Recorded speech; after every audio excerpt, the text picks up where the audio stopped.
Assalamualaikum warahmatullahi wabarakatuh. Bismillahirrahmanirrahim. Wa sallallahu Muhammadin Rasulullah sallallahu alaihi wasallam wa ala alihi wasallam wa ahli baiti jum'at wa akhwati wa rabbiya wa sallim wa awliya wa sallam al-ulama al-a'mar al-muhsin al-syamil wa al-jilal wa al-Allah al-syamil al-mu'allim لهم الفضل آمين. استغفر الله رب البرايا استغفر الله من الخطايا ربي زدني علما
Bismillahirrahmanirrahim. Terusakan ngaji beberapa minggu libur. Bismillahirrahmanirrahim. Faslun a'dharu sholati ithnani.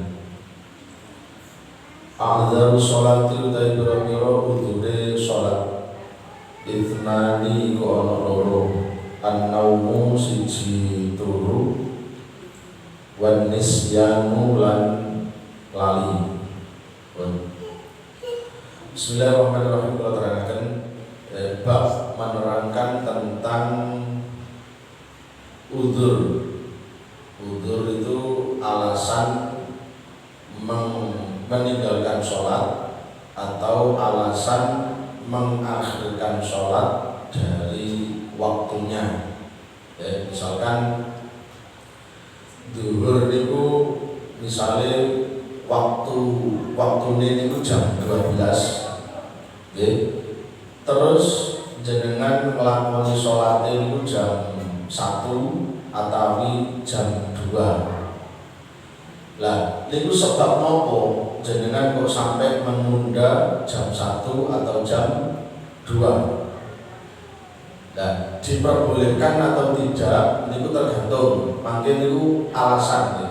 Itu maksudnya alasan jenengan diperbolehkan atau dimaklumi untuk menunda waktu sholat pertengahan atau bahkan sampai akhir, atau bahkan sampai benar-benar meninggalkan sholat. Itu sebabnya apa?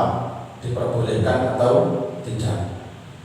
Di sini udzur-udzur atau alasan diperbolehkan untuk mengakhirkan sholat atau bahkan meninggalkan sholat dan kena hukum dosa atau tidak. Itu yang pertama adalah an-naum, tidur. Jadi jenengan misalnya waktu zuhur atau waktu opelah bebas ya, kemudian ketiduran atau turu, kebablasan, tidak ada yang membangunkan, tangi-tangi wis sholat asar. Ya, ini dimaklumi atau tidak tidur semacam ini tergantung. Misalnya kan, jenengan itu kalau tidurnya itu sebelum masuk waktu zuhur, misalnya waktu zuhur jam 12, jenengan tidurnya jam 10 atau jam 11. Pokoknya intinya durung masuk waktu sholat. Akhirnya turu terus kebablasan. Melek-melek adzan dadaan adzan asar saking pegel misalnya. Lah, tidur yang semacam itu tidak terkena hukum dosa. Kita tetap mondok maki tangi langsung dulu kok wis asar. Nah makanya sampai tetap sholat zuhur tapi hukumnya kodok bukan ada. Lah beda mana nek turune ngenten rada ana unsur kesengajaan. Wis ngerti nek wis adzan zuhur misalnya. Terus kemudian sengaja dia kelesetan, terus akhirnya keturun akhirnya turu dadaan melek-melek sampun asar. Niki tetap wajib ngodoi tapi tetap kena dosa. Tidurnya ngoten, nek sing tidure sebelum waktu zuhur masuk tadi ya tetap ngodoi tapi gak kena hukum dosa. Tapi nek sing turune sudah masuk waktu sholat dadaan kebablasan iku ya tetap ngodoi, tetap nyawuri tapi kena hukum dosa. Ya makanya diteliti diri lah. Wong misalnya wong kan ngerti urusannya diri lah ngerti. Aku biasanya turun itu dablek ya misalnya. Iki waktunya kok mepet ya. Terus tak ngenteni sholat dhisik ya. Turu-turuan yang hari waktunya sholat. Ada orang yang memang perhatian terhadap sholat seperti itu. Orang sih enggak mau. Nek ngatasi sholat enggak wis. Nah itu gitu mana urusannya. Ya, itu yang pertama. Jadi tidur yang dimaklumi sampai tertinggal waktu sholat itu yang kayak apa yang tadi saya terangkan. Atau sampai memang mempunyai kebiasaan ya saking ngantuke nek sholat kita bakal karuan salah kabeh tetap turu tapi meninggalkan pesan terhadap istrinya atau temannya yang sekiranya nanti tidak sampai habis waktu sholat zuhur pesan tangan ya jam sambil tangan aku ngantuk kol mari melehan telung dino tadi ya, mari melehan suami belum gak kuat atau gak turu ini. Nah, sejimana nek ana pesan seperti itu, ini gak usah enak dhewe. Wis turu pokoke nek 12 menit wis, ini namanya sengaja. Ya. Tapi nek turune sadurunge waktu sholat masuk, terus kemudian kebablasan itu tetap masing-masing itu tetap mondoi tetap nyawuri. Tapi sing siji kena hukum dosa, sing siji gak kena hukum dosa. Pun sing nomor kali udzur sholat atau dimaklumi. Yang nomor dua adalah an-nisyanu, yaitu lupa. Bisa ya, bisa waktu sholat atau belum dilali itu ya bisa. Mungkin saking sibuke wong dari pagi sampai zuhur itu full aktivitas sehingga sampai DE itu lali nek durung sholat zuhur misalnya rono wis aku asar aku durung sholat zuhur ya. Lah lali yang memang lali beneran bukan ngelali ya. Lali sama ngelali itu beda. Memang benar-benar lali, benar-benar lupa itu tidak terkena dosa. Nanti kalau sudah ingat, jadi tetap disuruh untuk mengqadha sholatnya, ya. Jadi mengakhirkan sholat atau bahkan meninggalkan sholat itu diperbolehkan dengan catatan-catatan yang tadi. Ya, udzurnya dua, satu tidur atau tidur ketiduran, nomor 2 adalah faktor lupa. Lupa ini lupa karena faktor memang dia sibuk pol, atau memang dia memang harus penyakit lanian, kadang eling, kadang gak, nek dieling no gak eling. Itu diperbolehkan. Bismillahirrahmanirrahim. Lanjutakan faslun surutus sholati utai biro syarat sholat sama niata iku ono sama niatun iku ono olu. Syarat itu dilakukan sebelum pelaksanaan ibadah. Jenengan ajenge wudu, syaratnya sadurunge wudu apa? Jenengan ajenge sholat, sadurunge sholat itu syaratnya apa? Supaya sholatnya sah. Ya, jadi ini bab menerangkan tentang syarat sahnya sholat kita atau sholat kita itu nanti sah atau tidak. Itu syarat-syaratnya harus dipenuhi terlebih dahulu. Nah, syarat supaya sholat kita sah itu ada 8. Yang pertama adalah taharatul hadatsaini, yaitu suci saka hadas loro. Hadas loro itu hadas cilik dan hadas gede. Hadas cilik bisa hilang dengan cara wudu, hadas besar bisa hilang dengan cara mandi besar. Ya, jadi orang sholat harus terbebas dari 2 hadas, hadas kecil maupun hadas besar.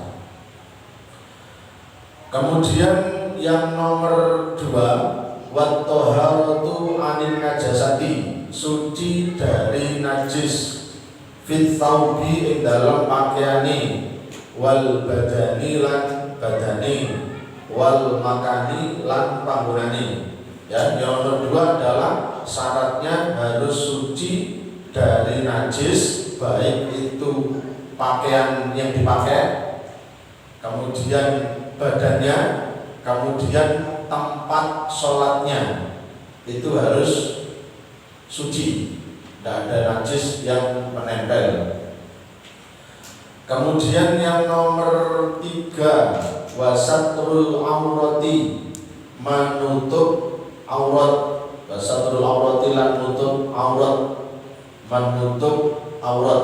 Ya, nek wong lanang itu ada batasan aurat, wong wedok ya ada batasan aurat. Artinya yang harus ditutup itu dari mana sampai batasnya mana. Ya, nek wong lanang kan lebih longgar daripada wong wedok. Ya, perempuan itu kalau sholat itu yang diperlihatkan 1, 2 telapak tangan sama wajah. Itu yang lain harus ditutup semua. Ya, lanang kan bisa pakaian pendek, bisa pakaian panjang, bisa pakai celana. Ya, jadi kalau masalah aurat itu lebih ketatan wong wedok daripada wong lanang. Ya, ini auratnya harus ditutup dengan memakai rukuk. Wong wedok sholatnya, wong lanang bisa sarungan, bisa celanaan, dan bisa pakai kaos atau pakai baju. Wong wedok tidak ada pakaian tertentu. Kemudian yang nomor 4, wastiqbalul qiblati, lan madhep kiblat.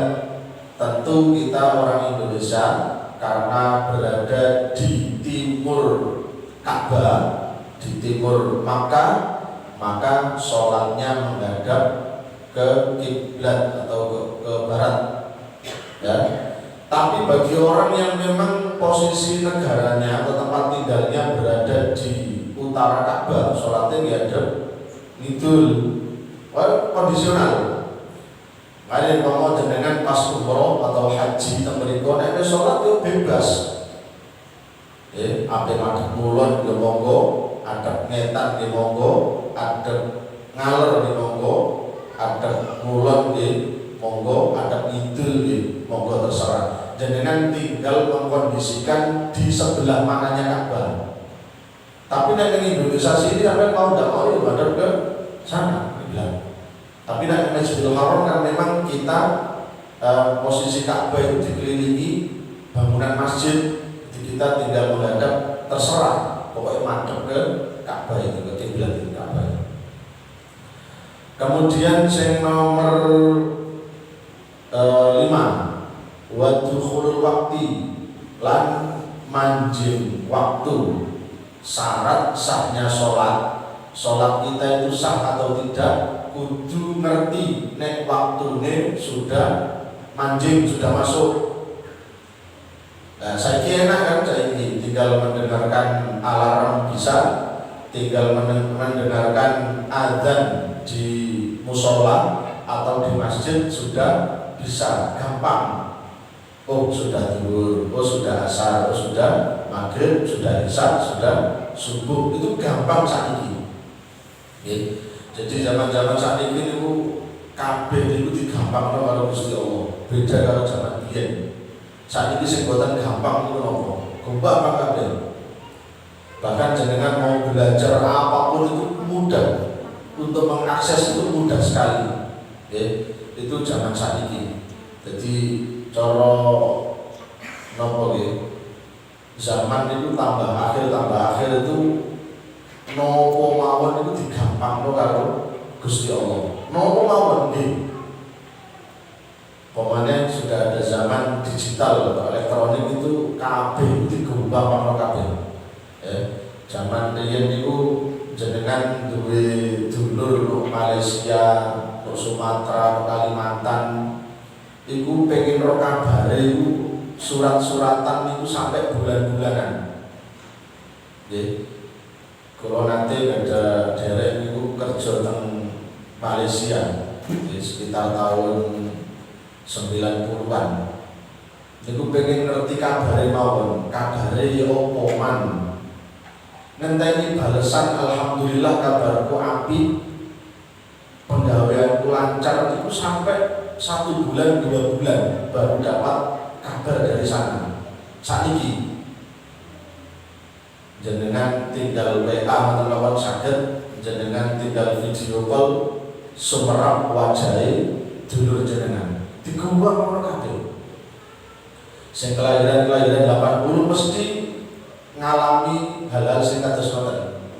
Nggih, riyen niku pengen nedho ayam ngoten mawon ngenteni selamatan, ngenteni manakipan. Seminggu bisa, kadang 2 minggu bisa. Saniki bendino keturutan. Gampang kabeh saniki. Jenengan saniki dalam sebulan ganti pakaian ping 3 ping 4 keturutan. Ganti tiang-tiang sing kelahiran 80 atau sebelum 80 ngrasakno ganti saulan pisan. Riyo-yo mawon kadang boten ganti, ngalami ya sepuh-sepuh itu. Saniki gampang, arek-arek cilik itu pakaian gembur tak ganti. Pemenang arek itu. Biyen sing digawe dolen ya iku, sing digawe turu ya iku, wis pasti. Biyen saniki gampang. Jenengan riyen blonjo, nggih, tuku napa-napa, marane Surabaya, marane Gresik. Saniki cukup dengan nyekel HP, tinggal tekan ngoten mawon, barangnya wis dugi, tinggal bayar di rumah. Kabeh niku aksesnya itu digampangno karo Gusti Allah. Saniki biyen boten ngoten. Coba bayangkan riyen durung ana jam, durung ana speaker, durung ana sound system. Carane ngerteni waktu wis mlebu kuwi apa? Jadi wae teman gawe arah-arah teman. Misalnya nek waktu zuhur karo asar kan gampang. Makanya zaman riyen masjid-masjid riyen niku ngarepe masjid mesti ana tinggalan kados napa iki, kados cagak ngoten. Niku kanggo ngerteni nek waktu zuhur atau waktu asar itu sampun masuk. Misalnya ngeten, nek ditingali bayangane cagak niki kok wis sak wetane, antara bayangan karo cagak ini kok pun podo misalnya, berarti sudah masuk waktu duhur. Engkau bayangan karo cagak ini kok lebih panjang bayangannya 2 kali lipat atau 3 kali lipat, berarti waktu duhur sudah habis, masuk waktu asar. Biar ngoten ukuran manjing waktu itu menggunakan cagak. Saat ini jenengan saged tapi kurang penggawean. Wong sono jam sono alarm sono napa adzan niku salat dari masjid kok lakoni ngono. Tapi di mboten napa-napa niku ilmu. Jadi saat ini niku kuwat kabeh. Jenengan pengen damel masakan nopo pun diwurui kabeh, tinggal nonton YouTube masak asem-asem wonten tuntunane. Jenengan pengen masak rawon misalnya sing derek semerap bumbune nopo mawon, tinggal tekan YouTube sampun semerap ilmune sedanten. Pengen nopo damel nopo pun wonten. Jadi jenengan niku zaman tambah akhir niku kabeh niku digampangno karo Gusti Allah. Sing penting siji jenengan gak ada ilmune pun mboten mawon. Tapi nek gak duwe ilmune malah ketinggalan kabeh. Nggih, niku dikon nggih. Dadi syarat sahnya salat jenengan kudu ngerti nek waktu niki waktu zuhur misalnya sampun mlebet. Nggih. Aja kok saenake dhewe wis tak cepet produksi Pak aku ngantuk durung mlebu yo wis waktune. Yo gak salah gak pada waktunya. Pun. Jadi diyakini bener-bener diyakini bahwa waktu zuhur itu sudah masuk. Pas umur wis mlebu dulu waktune. Paling wis berarti ngarang dhewe. Yakin nek waktune sudah masuk zuhur. Pun. Kemudian wal ilmu bi fardiyatiha, wal ilmu lan ngerteni bi fardiyatiha kelawan fardune salat. Jenengan salat iku sah napa mboten kudu iso bedakno endi sing wajib, endi sing sunnah. Kudu ngerti. Makanya mangke wonten pelajaran ini.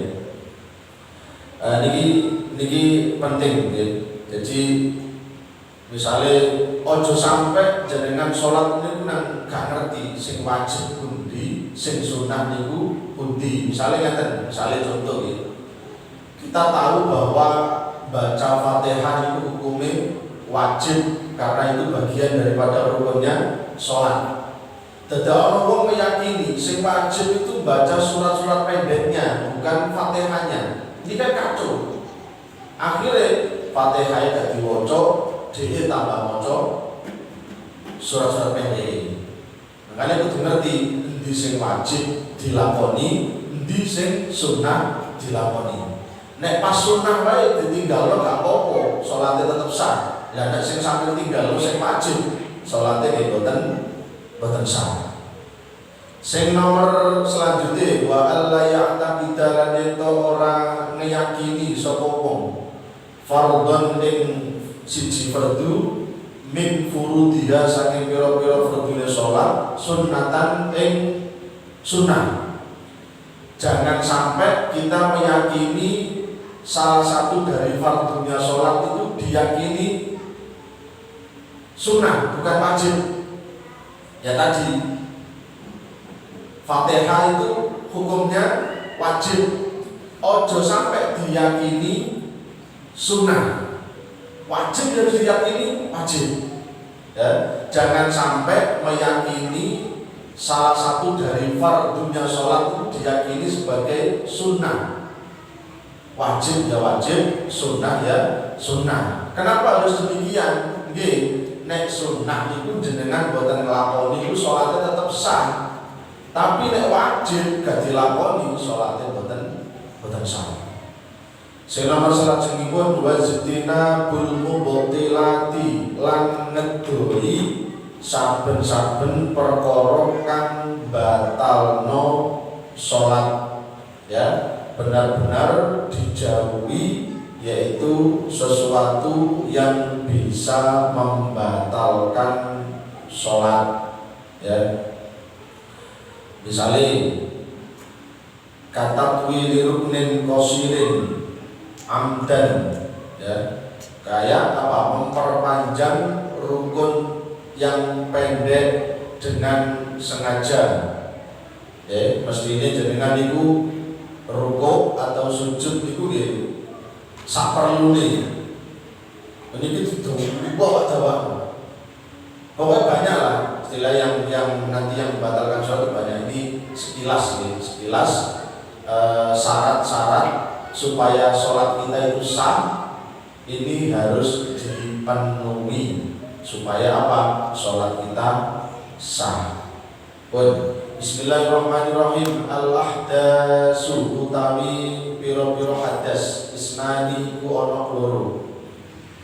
Asgharu siji hadas cilik wa akbaru lan hadas gedhe. Si hadas iku ana loro, siji hadas cilik, loro hadas gedhe. Fal asgharu mongko utawi hadas cilik ma iku hadas aujaba kang majibna apa al-wudu'a il-wudu. Wal akbaru utawi hadas gedhe ma iku hadas aujaba kang majibna apa al-ghusla ing adus. Jadi hadas kono loro, siji hadas cilik, loro hadas gede. Hadas cilik itu sesuatu yang mewajibkan wudu. Jangan ada hadas cilik diwudoni hadasnya hilang. Nek hadas gede itu sesuatu yang bisa hilang atau sesuatu yang mewajibkan mandi. Ketika sampai mandi maka hadasnya akan hilang. Bismillahirrahmanirrahim. Al-auratu tawi aurat arbaun iku ono papat.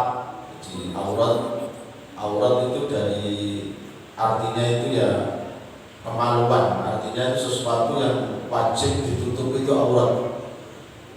Siji auratul rajuli, aurate wong lanang mutlaqan kelawan mutlak.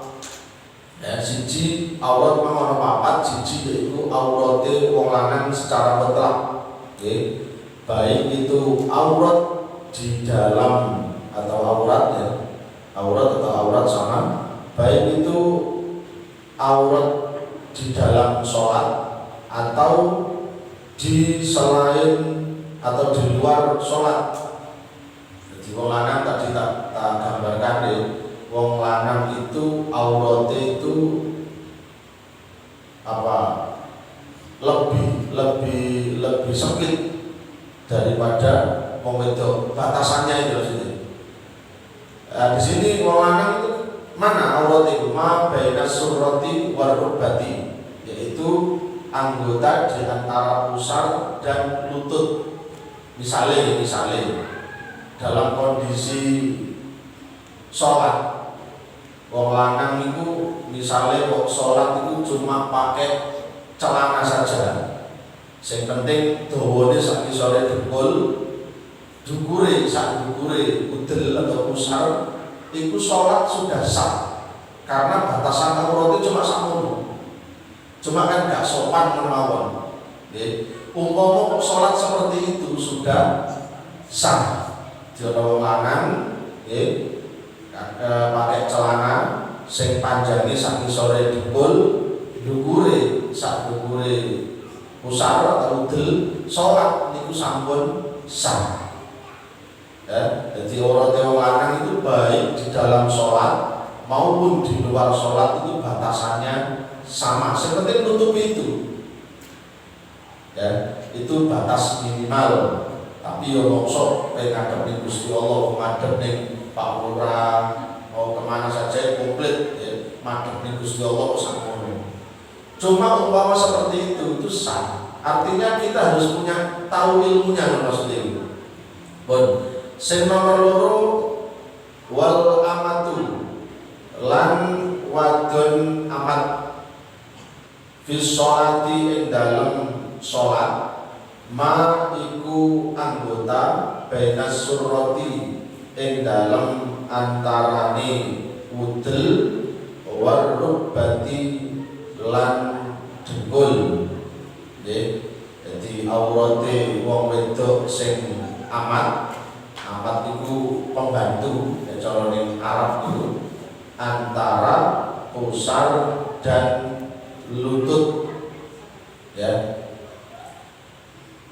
Ai wa kada inda rijalil maharimi wa fil khalwati wa kada inda nisa'i ya, itu aurate.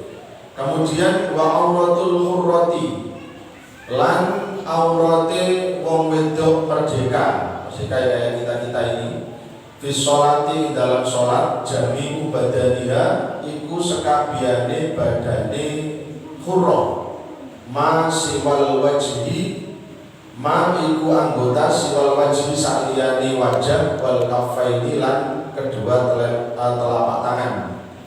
Nek aurate wong wedok sing kados jenengan ini niku auratnya yang harus ditutupi maksudnya itu seluruh badannya kecuali wajah dan kedua telapak tangan, baik itu punggungnya maupun dalamnya telapak tangan ini dikulit ya. Itu nek sholat yang terbuka itu hanya itu saja. Selain itu kudu ditutupi semuanya. Ini aurate batas-batasan aurate wong lanang lan aurate wong wedok. Nek ning jerone salat, nggih. Tapi nek wong lanang mau bebas ning jerone salat atau di luar salat itu batasan auratnya sama. Ya sakmono iku mang. Nek wong wedok ning jero salat ketika salat itu yang harus diperlihatkan atau dibuka itu hanya wajah sama kedua telapak tangan. Lah sekarang aurate wong wedok sing ditutupi di luar salat. Wa auratul hurrati wal amati indal ajanibi jami'ul badani. Nggih.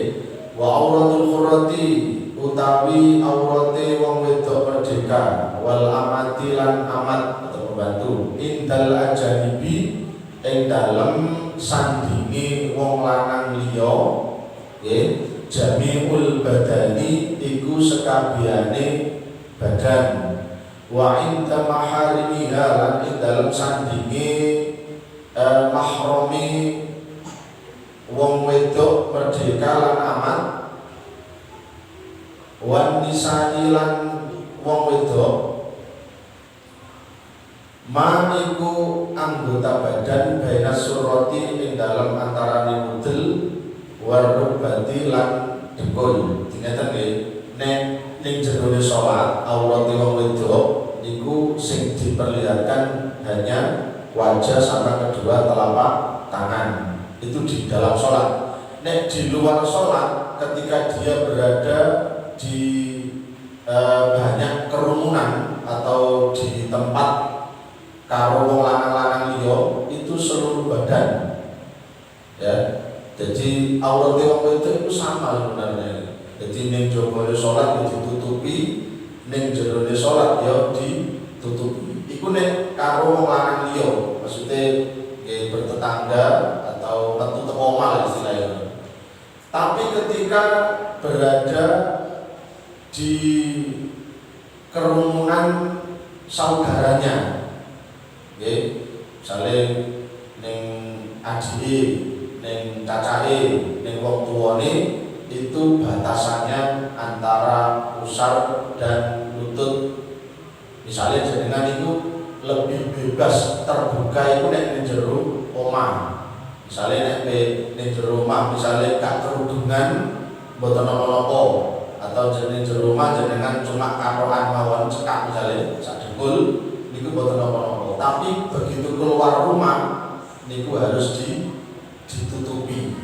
Niku wong wedok, dadi wong wedok itu batasannya itu lebih ketat daripada wong lanang. Lah, syariat damel ajaran ngaten iki bukan berarti gak adil, justru malah itu adil. Jenengan itu dilindungi karo agama supaya gak terjadi dilecehkan orang lain. Jarang kan misalnya orang metu terus pakaian tertutup, jubahan, kerudungan, terus di jopo dileceh ngomong kan jarang. rata-rata yang dilecehkan orang lain itu apa? Metu tapi berpakaian mini. Mestinya pakaian itu dipakai di dalam rumah, tapi dipakai untuk di luar rumah. Ya jus nyalahno sing nggodho, aja nyalahno sing ngremehno. Aja nyalahno sing melecehkan. Toh yo senajan ngono dhek salah, cuma sing gara-garai kan sing wedok dhisik. Wong jenengan mancing-mancing misalnya. Tapi jumlah sekali ana wong wedok sing wis menutup aurat terus kerudungan, kemudian di luar dilecehkan orang lain itu langka, tidak sampai. Tapi yang rata-rata dilecehkan itu yang tadi tidak mengikuti anjuran syariat atau agama Islam. Itu batasan-batasan aurat, baik itu di dalam sholat maupun di luar sholat. Ya, jadi agama ngekei anjuran, ngekei ajaran itu kabeh yang terbaik untuk hambanya, bukan tujuan untuk menyakiti atau membebani, tapi justru dengan ajaran seperti ini jangan itu terlindungi sembarangan, ya, tertutup itu dilindungi. Cara kasarannya ngeten.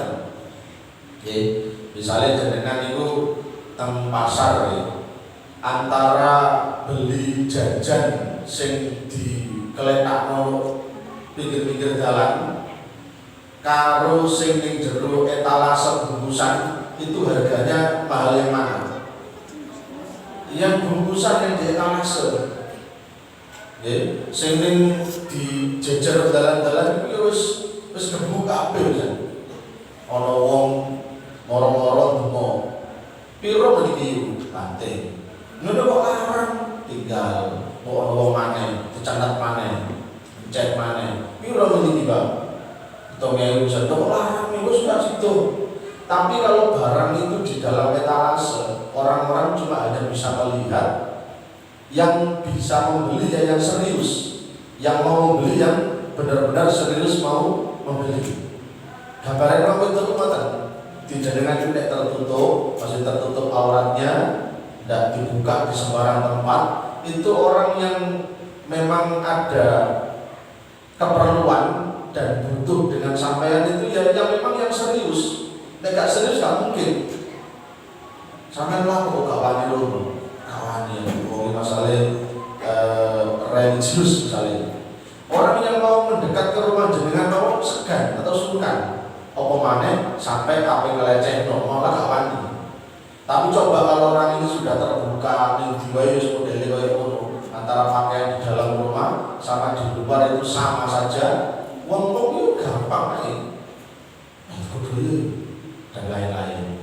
Itu aku mau ngatur seperti itu sedemikian rupa. Malah ajaran Al-Qur'an ngeten. Wong wedok niku nek ayu, antara yang ramah sama yang judes. Niku malah apian yang judes.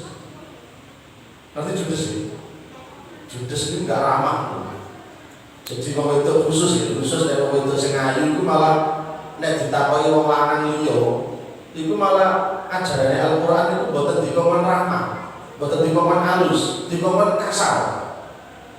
Misalnya, sampai nero omahe bapak iki ta omahe iki. Karo dikongkon ngono tambahan. Iki cara adat ning dhewe kan kaya kan gak apik kan. Wah, ora kasar iki. Justru malah harus kasar seperti itu. Sebab apa nek wong wedok wis wayu terus dhewe sopan, alus, malah disalahpahami, dikira geleman. Jadi hukum kadang ini bertabrakan dengan lingkungan kita, kadang-kadang kayak ngono. Jadi apine wong wedok sing ayu malah gak sopan, dikongkon judes atau pokoknya nek jawabi pertanyaan itu dikongkon sing gak ndadekno wong orang lanang liya iku salah paham. Langsung dikongkon ngono. Ngomong basa gak apa-apa tapi dengan nada yang keras. Mboten semua tak, dhek sampean takok iku lho. Aja kok wonten apa saged kula bantu nggih. Iku malah dadekno wong lanang salah paham. Wong iki ada kiriman coba tak ngene. Tak kudu dan lain-lain. Niku kadang beda dengan di lingkungan kita. Bojone wae lho maksud sing bilang justru malah kono api, gak ono sing ganggu. Lah sampai wis wayu wis wapikan, walusan sopan, ndadekno wong liya itu malah salah paham. Niku agama itu kadang seperti itu. Gak terus dikongkon di kebiah-uyah, dikongkon tapi boten ono cara-carane. Bagaimana kita bersosialisasi dengan orang lain itu sekiranya orang lain itu tidak sampai salah paham. Ada yang ditanyakan? Barangkali monggo.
Tadi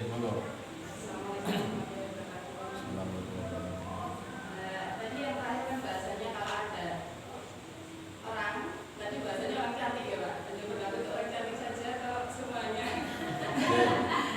Jadi kan kebetulan saya dagang, terus ada teman yang bantu.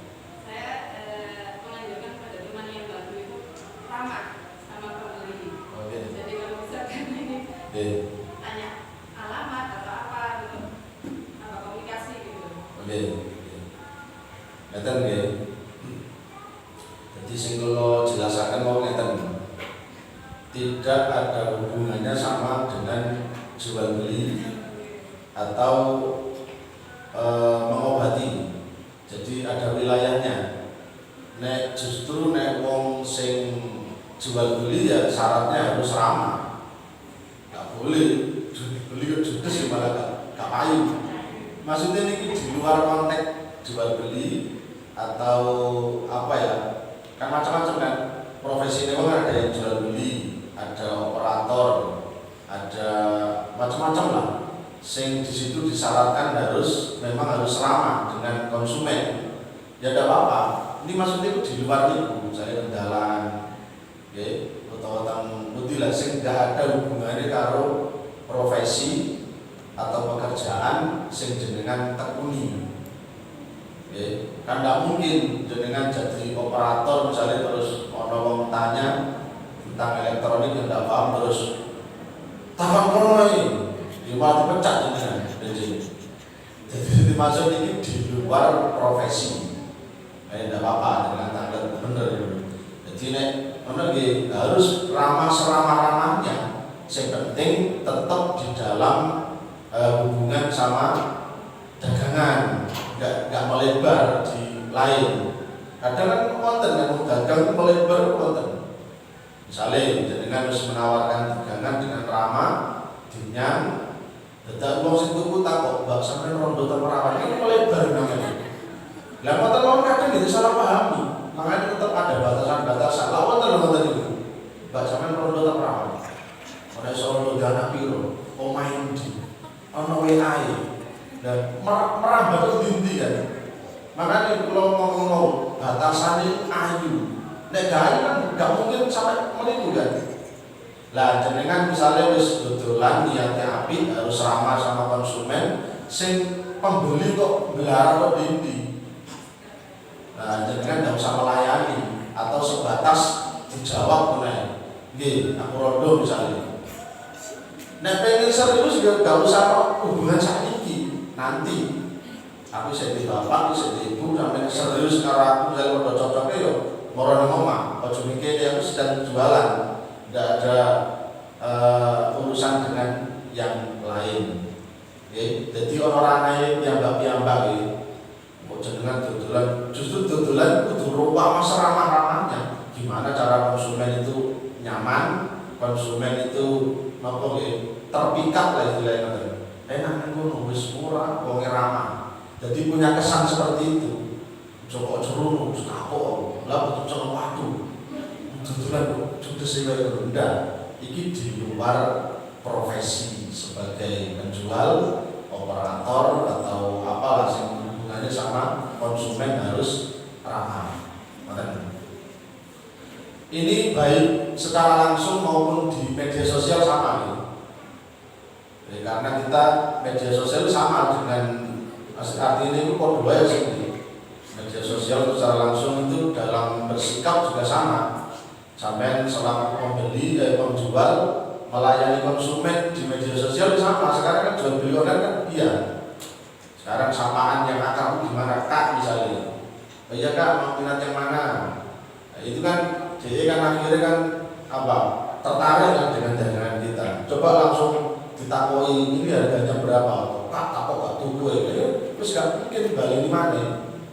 Nah, itu sama. Jadi baik secara langsung maupun di media itu sama. Okay? Jadi ono wilayah-wilayah kapan kita disuruh ramah sama orang dan kapan kita tidak diperbolehkan ramah sama seseorang. Pak Malik? Iya, monggo. Iya.